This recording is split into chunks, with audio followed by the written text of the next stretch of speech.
Hello everyone, magluluto na naman tayo ngayon ng isa na namang simpleng ulam na masarap. So ayan, meron tayo ditong siling labuyo, daon ng laurel, itlog na nilaga at syempre meron din tayong paminta at bawang sibuyas. So ayan, meron din tayo ditong siling green, palasa at meron din tayo ditong patatas. So ayan ang mga gagamitin nating sangkap. At syempre meron din tayong toyo at suka dahil mag-aadobo tayo. So ayan, meron din tayo ditong balon-balunan. So ayan, i-aadobo natin yan. Minsan yung mga luto natin basta balon-balunan may kasamang atay. Pero ngayon ang lulutuin ko wala siyang kasamang atay. So yun lang ang mga ilalagay kong sangkap. So ayan nga, at ginisa ko na yung ating mga sangkap, sibuyas, bawang, luya at syempre laging sinasabay ko na yung aking siling labuyo para naman talagang lumabas yung anghang niya, kasi nga mas masarap itong ulam na ito kapag maanghang. So ayan, nagisa na natin yung mga sangkap. Kaya syempre gigisa na natin yung ating balon-balunan. So yan. At syempre gigisa muna natin yan.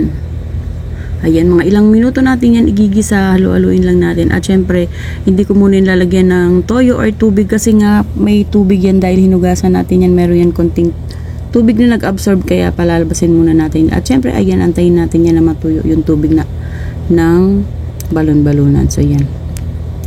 Ayan lang natin yan ng mag-isa sa mga sangkap ng mga ilang minuto hanggang sa matuyo yung tubig niya. Ayan lang natin. At syempre kapag tuyo na yung tubig, ayan nga, wala na siyang tubig. So yan, lalagyan ko na yan ng toyo. Yan, toyo muna ang lalagay natin dyan. Yan, para naman yung toyo mag-absorb muna sa ating balon-balunan. So yan, halo-haluin natin yan at igigisa natin yan ng mga ilang minuto. At syempre lalagyan din natin yan ng konting tubig dahil nga yung balon-balunan ay medyo matigas yan. Kaya dapat lagyan natin ng tubig para mas lumambot yung ating balon-balunan. So yan. Yung tubig na lalagay natin, yung sakto lang, hindi naman masyadong marami, hindi naman yung konti lang. Para at least kahit pa paano meron din konting sabaw. So ayan, hayaan natin yung kumulo. At syempre, lalagay na rin natin yung ating patatas. So ayan.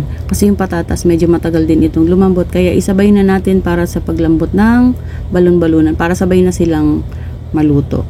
So ayan, hayaan lang natin yan kumulo na ganyan. At syempre, inahalo-halo ko din yan habang kumukulo. So ayan.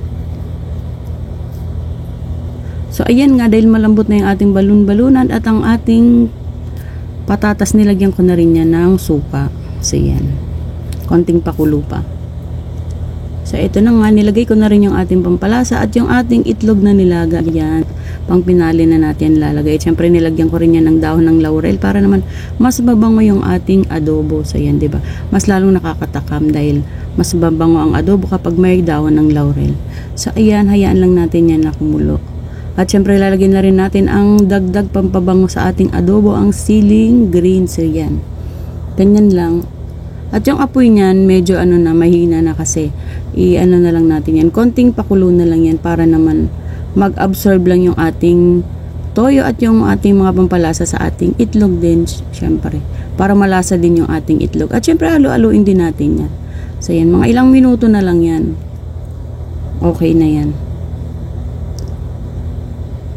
Pero nasa sa inyo yan kung gusto nyo medyo maraming sabaw, dagdagan nyo yung tubig. Pero pag gusto nyo ganyan, sakto lang yan. Okay na yan, ganyan lang. So eto na nga, ayan, luto na ang ating ulam ideas ngayon. So ayan ang aking adobong balon-balunan na may itlog. So yan.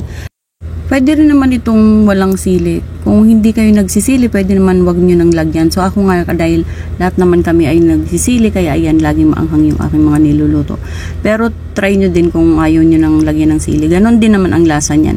So yan. Yan ang ating ulam ideas for today. So yan, try nyo itong lutuin. Panigurado magugustuhan ninyo. Thank you so much for watching everyone. Let's eat!